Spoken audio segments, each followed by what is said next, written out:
اس رات کرنا کیا ہے؟ زیادہ سے زیادہ کھڑے ہو کے رب کی عبادت کریں، قرآن شریف کی تلاوت کریں، استغفار پڑھیں۔ سیدہ طیبہ طاہرہ حضرت عائشہ صدیقہ رضی اللہ تعالی عنہا نے عرض کی یا رسول اللہ اگر مجھے یہ رات مل جائے تو کیا پڑھوں؟ تو فرمایا عائشہ تم یہ دعا مانگنا، اللہم انک عفو، اے اللہ بے شک تو درگزر کرنے والا، تحب العفو، اور تو درگزر کرنے کو پسند بھی کرتا ہے، فاعف عنی، ہم سے بھی درگزر فرما، ہمارے گناہوں کو معاف فرما۔ یعنی اس رات اللہ سے درگزر کا سوال کریں۔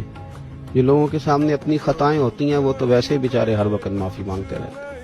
جن کے پیش نظر اپنی غلطیاں ہوتی ہیں، جو اپنے رب کریم کی بارگاہ میں حاضر ہونے کا ارادہ رکھتے ہیں صاف ستھرا ہو کر، وہ تو ویسے ہی معافی کے طلبگار ہوتے ہیں۔ تو یہ تو خاص چانس ملا ہے معافی مانگنے کا،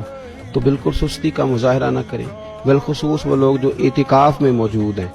نیند تو کسی وقت بھی آ جاتی ہے، آپ دوپہر کو بھی ذرا چپ کر کے لائٹ آف کریں تو یہ آ ہی جاتی ہے۔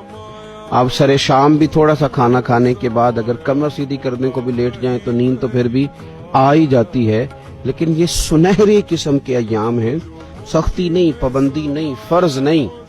لیکن اگر شوق کے ساتھ، ذوق کے ساتھ، توجہ کے ساتھ، میں ایک مثال دیا کرتا ہوں کہ یہ ہمارے پاس قیمتی دن ہے رمضان کے، ایک عمل کا ثواب 70 کے برابر ہے۔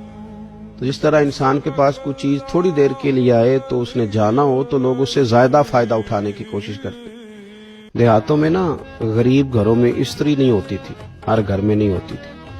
تو کسی پڑوس سے استری لے کے آتے تھے تو بوڑھے لوگ یہ کہا کرتے تھے کہ زیادہ کپڑے استری کر لو، استری واپس کرنی ہے۔ جس چیز کو واپس کرنا ہو تھوڑی دیر کے لیے ہمارے پاس ہو، اس سے زیادہ لوگ نفع لینے کی کوشش کرتے ہیں، تو یہ تو تھوڑے دن باقی رہ گئے، طاق راتیں تھوڑی رہ گئی، زیادہ نفع لینے کی کوشش کریں۔ اللہ تعالیٰ اس سال